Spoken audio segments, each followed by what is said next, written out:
Buddhism is mostly covering human mind and studying the human mind and human behavior, and how to transform the human behavior into a healthy state of mind, and as a result how you improve the quality of life of any person.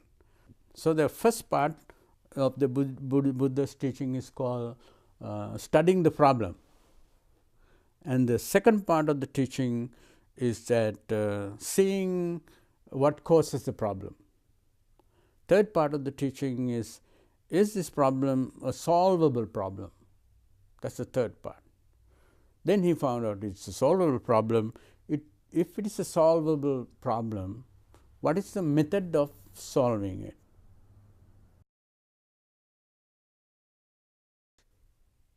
Mind that is based on self-centeredness is in constant fear. That is the number one characteristic of a mind of self-centeredness. You know, when I say I means to me is my family, my house, my body, my property, and all that is come in the same package. So, the moment that you think in terms of I, there are a lot of things that I could lose. Therefore, the person who think in terms of I has many things to lose, means this person is in constant fear. So, the number one problem that Buddha saw in human mind is the insecurity of mind. The complete absence of insecurity is a result of complete absence of I thinking, me thinking, mind thinking.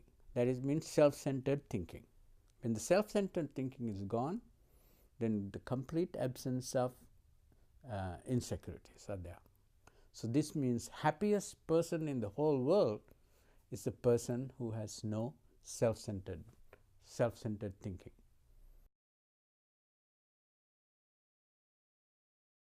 He came up with actually a complete package of treating it, known as the middle path or eightfold path. So, all these links of the eightfold path is designed to go directly to the emotional state of the mind and refine it. If you start purifying the mind, you need to have good relationship with your family and friends.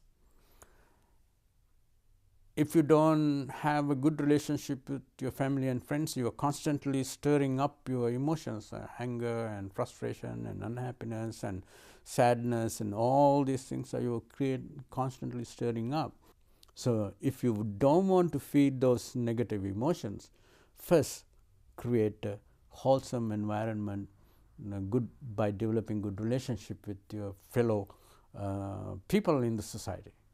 Very simple. And then he found you cannot do it without having the calmness of the mind. So, you have to have the calmness. If your mind is constantly disturbed and upset and agitated, there is no way that you can develop a good relationship with people around you.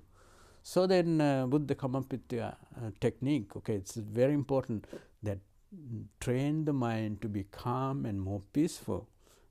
The third part is now you are slowly developing better relationship with your family and friends and environment. As a result, you are getting calmer. Not only that, you are using techniques of calming yourself. That is what we call meditation later on. Then Buddha found out that no, this is fine, but there is something else. That is what you call wisdom. In Buddhism, we call it prajna. Wisdom means emotional maturity. Work on the wholesome emotions that grow. That is your ability to care for some other people, ability to feel the pain of the other beings and other society. So these are different emotions as opposed to emotions that make your life difficult.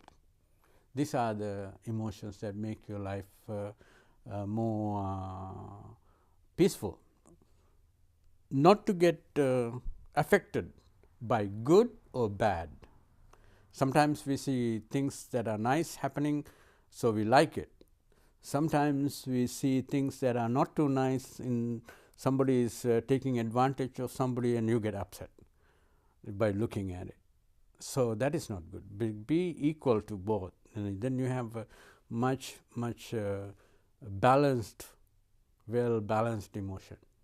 So then that is also something that we can cultivate by using techniques.